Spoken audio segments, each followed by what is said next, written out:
Pernah nggak sih kalian punya banyak tugas, banyak rencana, tapi akhirnya malah rebahan, scroll media sosial, dan menunda-nunda sampai akhirnya nyesel sendiri? Kenapa sih kita sering malas? Apa karena kurang disiplin, kurang motivasi, atau ada alasan yang lebih dalam? Di video ini saya akan bahas kenapa kita sering malas dan bagaimana cara untuk mengatasinya. Tonton sampai habis karena ini mungkin bisa jadi motivasi buat kita semua. Oke, pertama-tama kita harus paham dulu. Kenapa kita sering merasa malas? Banyak orang menganggap malas itu cuma masalah kurang niat atau kurang disiplin. Tapi sebenarnya ada alasan biologis dan psikologis di balik itu. Yuk, kita bahas satu persatu. Satu, otak kita dirancang untuk hemat energi. Dulu, manusia hidup di zaman yang penuh bahaya. Otak kita dirancang untuk menghemat energi supaya bisa bertahan hidup. Kalau tidak ada ancaman atau kebutuhan mendesak, otak kita otomatis memilih cara yang paling nyaman, alias rebahan. Tapi sekarang, kita tidak lagi berburu makanan atau lari dari predator. Sayangnya, otak kita tetap bekerja dengan pola lama, lebih suka yang gampang dan lebih suka yang nyaman. 2. Kita tidak punya tujuan yang jelas. Pernah nggak sih kalian bilang, aku mau sukses, atau aku mau hidup sehat, tapi tidak tahu harus mulai dari mana? Nah, ini masalahnya. Kalau tujuan kita nggak jelas, otak kita bingung. Akhirnya, kita lebih memilih untuk tidak ngapa-ngapain. Makanya, kalau kalian merasa malas, coba cek dulu. Apakah kalian benar-benar punya tujuan yang jelas atau cuma sekadar keinginan tanpa rencana? 3. Terjebak dalam kebiasaan menunda-nunda. Kalian pasti pernah ngalamin ini. Ada tugas, tapi kita bilang ke diri sendiri, "Ah, masih ada waktu, nanti aja deh." Tiba-tiba udah mepet deadline, akhirnya panik dan stres. Semakin sering kita menunda, semakin otak kita terbiasa dengan kebiasaan itu. Malas jadi pola hidup.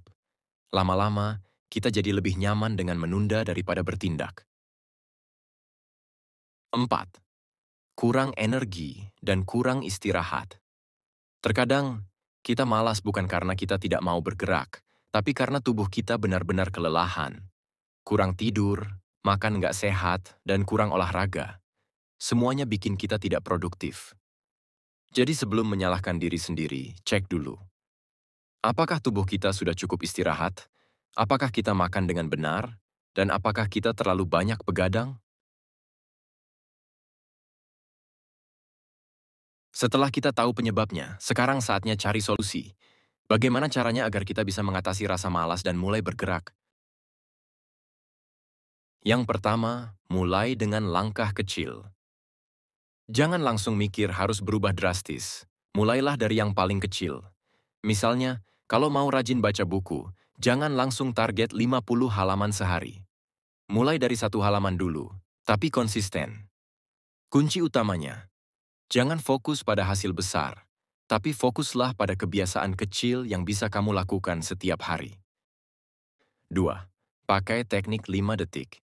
Setiap kali kamu malas, hitung mundur dari 5, 4, 3, 2, 1, dan langsung ambil tindakan. Jangan kasih waktu ke otak buat cari alasan untuk menunda.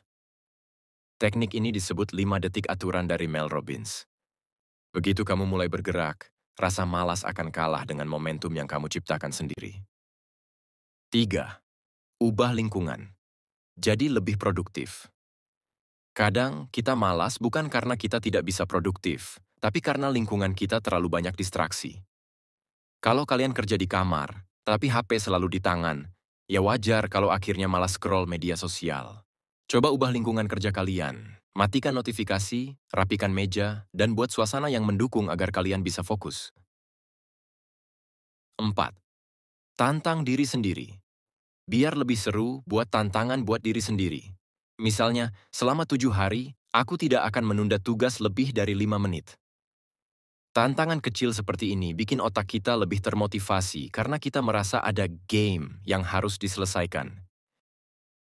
5. Ingat alasan.